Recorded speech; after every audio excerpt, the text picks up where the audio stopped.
Bismillahirrahmanirrahim. Assalamualaikum warahmatullahi wabarakatuh.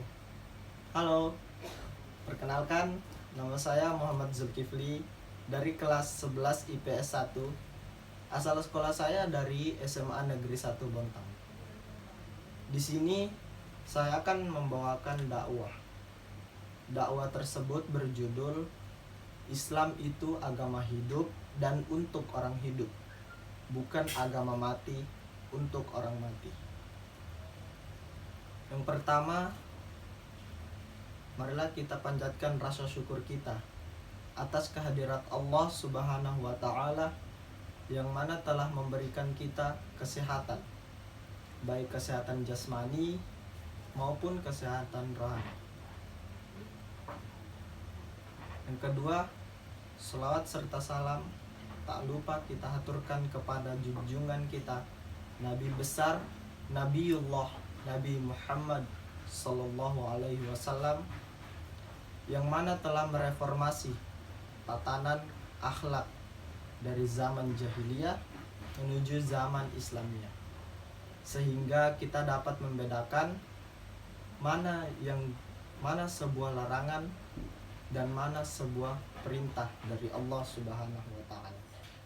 Wahai saudara-saudaraku seumat dan seagama, kita tidak perlu heran banyak orang yang beragama Islam tetapi perilaku dan perjalanan hidupnya tidak sesuai dengan tuntunan ajaran agama Islam,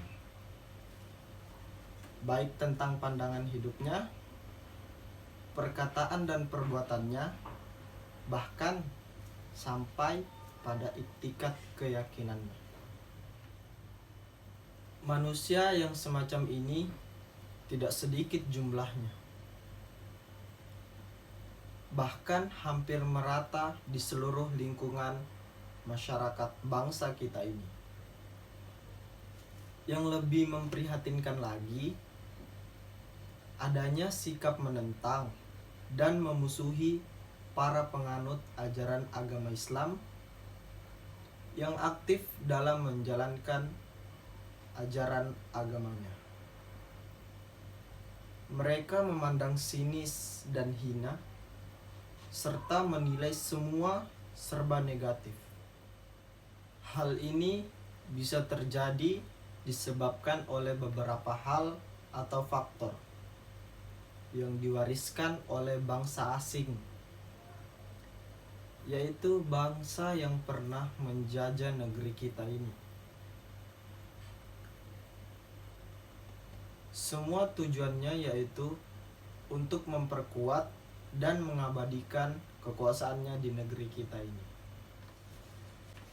Faktor tersebut yang pertama adalah mereka mengira Islam cukup hanya dengan ucapan dan 2 kalimat syahadat tanpa harus mempelajari dan melakukan pokok-pokok Islam lainnya. Pikiran dan pengertian mereka tentang Islam terbatas hanya sampai di situ saja. Mereka tidak mempunyai pikiran panjang bahwa sesudah menjadi muslim, maka hal apa saja yang harus dipelajari dan dilakukan untuk menjadi seorang muslim yang sempurna. Lebih dari itu, makna dan tujuan ucapan 2 kalimat syahadat mereka tidak mengerti. Kebanyakan dari mereka hanya melakukan untuk mencapai sebuah tujuan, yang tujuan tersebut bersifat duniawi. Contohnya seperti dalam perkawinan, kartu tanda penduduk, dan lain-lain. Faktor kedua yaitu tidak pernah terlintas dalam benak pikirannya tentang pengakuannya sebagai seorang muslim, apakah sudah memenuhi persyaratan atau belum. Sedangkan definisi iman menurut Nabi Muhammad SAW, yaitu membenarkan dalam hati, mengucapkan dengan lisan, dan melakukan tuntunan ajaran agama Islam dengan seluruh anggota badannya. Saudara-saudaraku seumat dan seagama yang dimuliakan oleh Allah Subhanahu wa Ta'ala. Orang yang mengucapkan 2 kalimat syahadat di bibirnya saja, tanpa suara keras di dalam hatinya, dan tanpa perbuatan anggota badannya, belum dianggap sah imannya menurut Al-Quran. Allah Subhanahu wa Ta'ala berfirman, setengah manusia ada yang mengaku beriman dengan ucapan 2 kalimat syahadat kepada Allah dan hari kemudian, tetapi sebenarnya mereka bukanlah orang yang mukmin. Quran Surah Al-Baqarah ayat 8. Dari pernyataan ayat Al-Quran tersebut dan kenyataan yang lama berjalan di negeri kita ini, maka hendaknya kita jangan mudah dimasuki. Faham itu hanya untuk melemahkan kekuatan umat Islam dari dalam, atau yang biasa disebut dengan musuh dalam selimut. Namun demikian, kita harus menyadari bahwa masyarakat kita memang sangat terbatas dalam mempelajari dan mendalami tentang Al-Quran dan pengalamannya. Tidak seluruhnya mempunyai minat serta kesempatan yang baik. Maka tidak sedikit dari masyarakat awam langsung menelannya, atau faham yang sengaja diputarbalikkan oleh mereka. Perhatikan firman Allah berikut. Ketika mereka diperingatkan, janganlah kalian merusak bumi atau melakukan perbuatan maksiat dan kejahatan. Mereka menjawab, bahwasanya kami telah berbuat baik atau jujur dan benar. Ingatlah bahwasanya mereka itulah penjahat atau perusak moral, tetapi mereka tidak mengetahui atau tidak mengakui bahwa perbuatannya itu jahat. Quran Surah Al-Baqarah ayat 11 dan 12. Dari faham semacam itulah timbul anggapan yang membudaya bahwasanya Islam hanya bersifat amalan akhirat belaka. Islam itu hanya mengurus soal kematian atau hanya mengurus orang-orang mati saja, seperti tahlilan, kirim doa kubur,